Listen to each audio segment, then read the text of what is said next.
नमस्कार दोस्तों, आपका अपना YouTube channel Ravi short GK में आपका स्वागत है। तो आज है 7 जून और 7 जून से जितने सारे महत्वपूर्ण करंट अफेयर बना है जो हम आपके बीच लाए हैं, और हम आपके बीच वही प्रश्न लाते हैं जो परीक्षा में पूछने की संभावना रहता है। तो आप सीधे से देखिएगा, और आगे का प्रश्न बताने से पहले आप लोग को बता देना चाहते हैं कि आप सुपर मंडे का क्लास जरूर देखिए, क्योंकि सुपर मंडे का क्लास पीछे का कवर किया रहता है, तो आप जरूर देखिएगा। तो चलिए आज का प्रश्न शुरू करते हैं। तो आज का फर्स्ट प्रश्न है कि हाल ही में किस राज्य सरकार ने गर्भवती महिलाओं के विशेष देखभाल के लिए आंचल अभियान शुरू किया गया है। तो आंचल अभियान कहाँ में शुरू किया गया है? तो राजस्थान में शुरू किया गया। कहाँ में? राजस्थान में। यानी आपसे पूछ दिया जाए, देखिए हम बोलते हैं आपको कि प्रश्न हम उसको मतलब कि छोटा कर देते हैं। जैसे देखिए ये बड़ा है, तो आगे का प्रश्न अगर रिवाइज कराएंगे तो हम आपको बताएं कि आंचल अभियान का संबंध किस राज्य से है? तो राजस्थान से। लेकिन प्रश्न क्या है कि हाल ही में किस राज्य सरकार ने गर्भवती महिलाओं के विशेष देखभाल के लिए आंचल अभियान शुरू किया है? तो कहाँ के सरकार ने किया है? तो राजस्थान के सरकार ने किया। अब देखिए आंचल अभियान राजस्थान सरकार द्वारा क्यों शुरू किया गया है? क्योंकि जब महिला गर्भवती रहती है तो उसमें आयरन की मात्रा बहुत ही कम रहता है। तो आयरन की मात्रा कम रहता है। देखिए लगभग 1500 महिला का मतलब कि प्रशिक्षण किया गया, उसमें 1300 महिला का क्या चीज? आयरन की कमी पाया गया। तो इसी बात को लेकर राजस्थान सरकार ने आंचल अभियान शुरू किया है। कौन सा अभियान शुरू किया है? तो आंचल अभियान। और आंचल अभियान का संबंध किससे है? तो गर्भवती महिलाओं से। अब देखिए जब राजस्थान है तो हम कुछ दिन पहले ही आपको बताए थे, 1-2 दिन पहले ही, कि राजीव गांधी ओलंपिक पुरस्कार यानी कि राजीव गांधी ओलंपिक पुरस्कार किस राज्य द्वारा शुरू किया गया है? तो राजस्थान द्वारा शुरू किया गया। कहां द्वारा शुरू किया गया है? राजस्थान। यानी आपको याद रखना है कि राजीव गांधी ओलंपिक पुरस्कार किस सरकार द्वारा शुरू किया गया है? तो राजस्थान के सरकार द्वारा। अब देखिए आगे है कि भारत का पहला पवन सौर हाइब्रिड पावर प्लांट कहां में स्थापित किया गया है? तो राजस्थान में स्थापित किया गया है। और राजस्थान के कहां पर? तो जैसलमेर में। कहां में? जैसलमेर में। यानी आपसे पूछ दिया जाए कि हाल ही में भारत का पहला पवन सौर हाइब्रिड पावर प्लांट कहां में शुरू किया गया है? तो जैसलमेर में शुरू किया गया। अब देखिए आगे का प्रश्न है कि हाल ही में किस देश में दुनिया का सबसे बड़ा पौधा खोजा गया है? तो कहां में खोजा गया है? तो ऑस्ट्रेलिया में खोजा गया है। कहां में? ऑस्ट्रेलिया में। यानी आपसे पूछ दिया जाए कि दुनिया का सबसे बड़ा पौधा कहां में खोजा गया है? तो ऑस्ट्रेलिया में खोजा गया। और देखिए ऑस्ट्रेलिया के नए प्रधानमंत्री, लगता है कि 1-2 दिन पहले हम आपको बताए हैं, तो आप कमेंट में जवाब दीजिए। जब हम आपसे प्रश्न पूछते हैं तो अगर आपको जवाब आता है तो नीचे आप जवाब जरूर दीजिए, तब हमें पता चलेगा कि आप जो प्रश्न पढ़ते हैं उसको आपको याद रहता है, जवाब देते हैं। तो आपको बताना है कि ऑस्ट्रेलिया के वर्तमान में नए प्रधानमंत्री किसे बनाया गया है, आपको कमेंट में बताना है। अब देखिए आगे का प्रश्न है कि हाल ही में किस देश के वैज्ञानिकों ने आमतौर पर पाए जाने वाले चूहे में नए कोरोना वायरस की खोज किया गया है? तो कहां में खोजा गया है? तो स्वीडन में खोजा गया। कहां में? स्वीडन में। यानी आपसे पूछ दिया जाए कि चूहा में कोरोना वायरस की खोज किस देश के वैज्ञानिकों द्वारा किया गया है? तो स्वीडन के वैज्ञानिकों द्वारा किया गया। अब देखिए कुछ दिन पहले ही आपको बताए हैं, कल परसों बताए हैं कि स्टॉकहोम का 50वां सम्मेलन कहां में होगा? तो स्वीडन में होगा। यानी आपको याद रखना है कि चूहा में कोरोना वायरस कहां के वैज्ञानिकों ने खोजा है? तो स्वीडन। और आपको बताए थे कि स्टॉकहोम का 50वां सम्मेलन कहां में होगा? तो स्वीडन में होगा। अब देखिए आगे का प्रश्न है कि हाल ही में, ये तो हो गया कि 50वां स्टॉकहोम सम्मेलन कहां में होगा? तो स्वीडन में होगा। कहां में? स्वीडन में। अब देखिए आगे का प्रश्न है कि हाल ही में किसने लापता बच्चों को खोजने में मदद करने के लिए अलर्ट फीचर लॉन्च किया है? तो कौन लॉन्च किया है? तो इंस्टाग्राम। कौन? इंस्टाग्राम। यानी आपसे पूछ दिया जाए कि हाल ही में किसने लापता बच्चों को खोजने में मदद करने के लिए अलर्ट फीचर लॉन्च किया है? तो कौन किया है? तो इंस्टाग्राम किया है। तो आप बताइएगा कि भारत में इंस्टाग्राम की शुरुआत कब से हुआ है। अब देखिए आगे का प्रश्न है कि पुनीत सागर अभियान किसके द्वारा शुरू किया गया है। तो ये एनसीसी द्वारा किया गया है। कब किया गया है? एनसीसी द्वारा। यानी आपसे पूछ लिया जाए कि पुनीत सागर अभियान किसके द्वारा शुरू किया गया है, तो एनसीसी द्वारा किया गया है। और देखिए आगे का प्रश्न बताने से पहले हम आपको बताएंगे कि आप टेलीग्राम ग्रुप से जरूर जुड़िए, क्योंकि देखिए जो आज आपको हम यहाँ करा देते हैं वो इसी का टेस्ट अगले दिन हो जाता है टेलीग्राम पर। तो आप रवि शॉर्ट जीके टेलीग्राम पर जरूर जुड़िए, उसका हम लिंक डाल देंगे डिस्क्रिप्शन में। तो आप टेस्ट दीजिए, आपका परीक्षा अगर किसी भी चीज़ का है तो कहीं ना कहीं आपको फायदा ही होगा करंट अफेयर से, क्योंकि आपको बुक से होमवर्क दिया जाता है और उसी का करंट अफेयर का ज़्यादा नहीं रहता, मात्र 20 रहता है। तो आप डेली जुड़िए, और अगर हमारे चैनल पर आप पहली बार हैं तो चैनल को सब्सक्राइब करना ना भूलें और अपने दोस्तों के पास शेयर जरूर करें। तो चलिए आगे का प्रश्न देखते हैं। देखिए कुछ प्रश्न इधर का थोड़ा सा कट गया होगा, लेकिन उसे हम बोल दे रहे हैं कि हाल ही में किस भारतीय अमेरिकी छात्र ने 2022 में नेशनल स्पेलिंग बी में किताब जीता है। तो कौन जीता है? तो हरेनी लोगन ने जीता। कौन जीता है? हरेनी लोगन। यानी आपसे पूछ लिया जाए कि हाल ही में किस भारतीय अमेरिकी छात्र ने 2022 में नेशनल स्पेलिंग बी में खिताब जीता है। तो कौन जीता है? तो हरेनी लोगन। अब देखिए वहां पर लिखा हुआ है कि हाल ही में किस भारतीय अमेरिकी छात्र ने, तो उसमें भारतीय लगाने का रीजन क्या है? क्योंकि वहां जो जीतने वाले हैं उसका कहीं ना कहीं परिवार, कोई ना कोई परिवार यहाँ भारत में रहता था और फिर अब जाकर अमेरिका में लग रहा है। तो इसीलिए वो भारत के भी था जो अमेरिका में रह गया। तो कौन जीता है?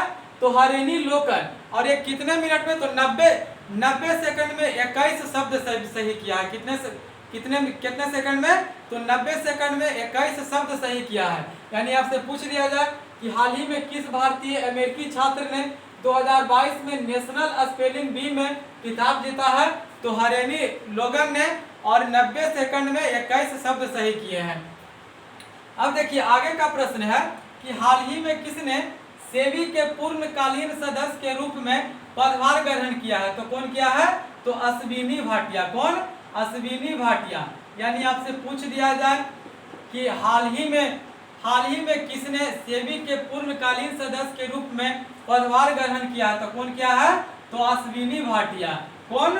अश्विनी भाटिया। अब देखिए आगे का प्रश्न है कि सेबी की पहली महिला अध्यक्ष किसे बनाया गया है। तो माधवीपुरी बुच। किसे? माधवीपुरी बुच।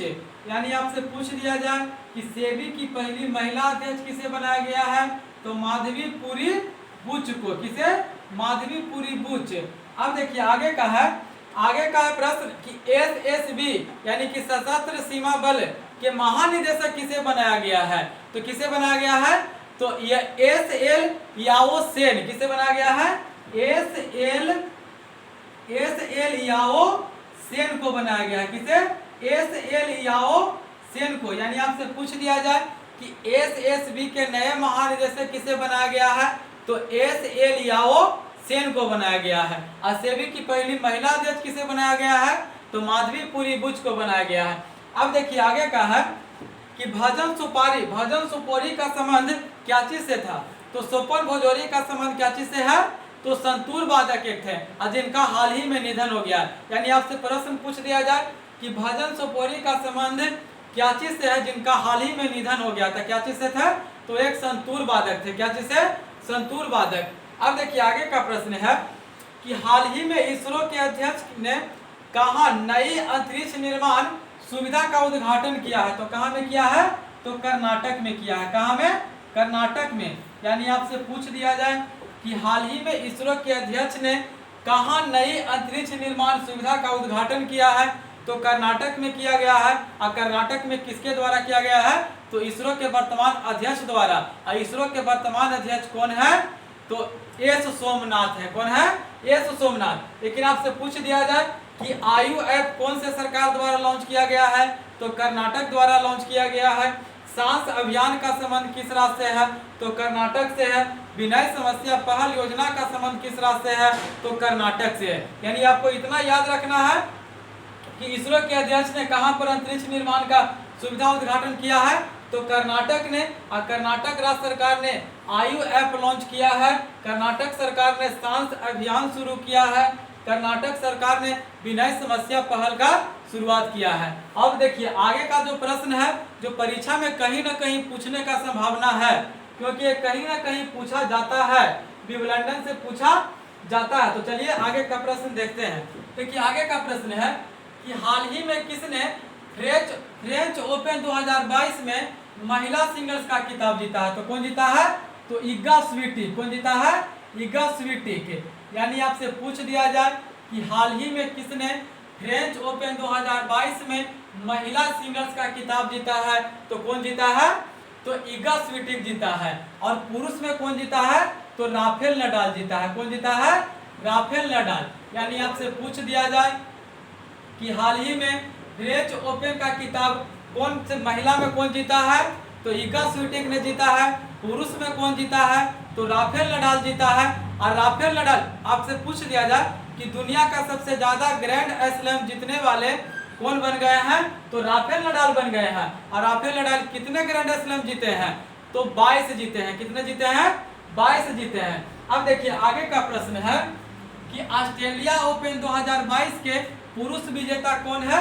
तो ये भी राफेल नडाल है। कौन है? Rafael Nadal. यानी आपसे पूछ दिया जाए कि ऑस्ट्रेलिया ओपन 2022 के पुरुष विजेता कौन है? तो राफेल नडाल है। कौन है? Rafael Nadal. कौन है? Rafael Nadal. और महिला में कौन है? तो एशले बार्टी है। कौन है? Ashleigh Barty. यानी आपसे पूछ दिया जाए कि हाल ही में फ्रेंच ओपन में महिला विजेता कौन है? तो इगा स्वीटिक है। पुरुष में विजेता कौन है? तो राफेल नडाल है। सबसे ज्यादा ग्रैंड स्लैम जीतने वाले कौन बन गए हैं? तो राफेल नडाल। कितने ग्रैंड स्लैम जीते हैं? तो 22 जीते हैं। ऑस्ट्रेलिया ओपन के पुरुष विजेता कौन है? तो राफेल नडाल है। महिला के विजेता कौन है? तो एशले बार्टी है। अब देखिए आगे का प्रश्न है, और आगे का प्रश्न कहीं ना कहीं परीक्षा में पूछेगा। ये जो 2-4 प्रश्न है जो कहीं ना कहीं परीक्षा में पूछेगा। तो देखिए आगे का प्रश्न है कि अबू धाबी में आयोजित आईफा अवार्ड 2022 में सर्वश्रेष्ठ फिल्म किसे चुना गया है? तो शेरशाह को दिया गया है। यानी आपसे पूछ दिया जाए कि अबू धाबी में आयोजित आईफा अवार्ड 2022 में सर्वश्रेष्ठ फिल्म का अवार्ड किस फिल्म को मिला है? तो शेरशाह को मिला है। लेकिन आपसे पूछ दिया जाए कि किस अभिनेता को मिला है? तो विक्की कौशल को मिला है। किसे? विक्की कौशल के। कौन से फिल्म के लिए? तो सरदार उधम सिंह। किसे? सरदार उधम सिंह फिल्म के लिए। लेकिन आपसे पूछ दिया जाए कि कौन से अभिनेत्री को मिला है? तो कृति सेनन को मिला है। किसे मिला है? कृति सेनन को। अब किस फिल्म के लिए? तो फिल्म मिमी के लिए। किसके लिए? फिल्म मिमी के लिए। अब देखिए मतलब कि सर्वश्रेष्ठ डायरेक्टर का किसे मिला है? तो विष्णुवर्धन को मिला है। किसे मिला है? विष्णुवर्धन को। यानी कि आपको इतना याद रखना है कि अबू धाबी में आयोजित आईफा अवार्ड में 2022 में सर्वश्रेष्ठ फिल्म को किसे दिया गया है? तो शेरशाह को दिया गया है। सर्वश्रेष्ठ किस अभिनेता को दिया गया है? तो विक्की कौशल को दिया गया है। विक्की कौशल को किस फिल्म को लिए दिया गया है? तो सरदार उधम सिंह के लिए दिया गया है। किस अभिनेत्री को दिया गया है? तो कृति सेनन को दिया गया है। और कृति सेनन को किस फिल्म के लिए दिया गया है? तो मिमी फिल्म को दिया गया है। और आपसे पूछ दिया जाए कि किस डायरेक्टर को दिया गया है? तो विष्णुवर्धन को दिया गया है। किसे दिया गया है? विष्णुवर्धन को। यानी कि आपको इतना याद रखना है। तो देखिए जो भी आज 7 जून से करंट अफेयर महत्वपूर्ण बना था, जो सब हम आपके बीच लाए हैं, तो आप शिद्दत से देखिएगा, क्योंकि जब हम आपके लिए जब इतना मेहनत करते हैं, हम हर एक दिन आपको बताते हैं कि करीब हम 35 से 40 प्रश्न पढ़ते हैं, लेकिन सिर्फ आपके लिए 10 प्रश्न लाते हैं। वही प्रश्न लाते हैं जो परीक्षा में पूछने की संभावना लगता है। तो अगर हमारा वीडियो आपको अच्छा लगता है तो अपने दोस्तों के पास शेयर कीजिए, और हमारे चैनल पर आप पहली बार हैं तो चैनल को सब्सक्राइब करना ना भूलें।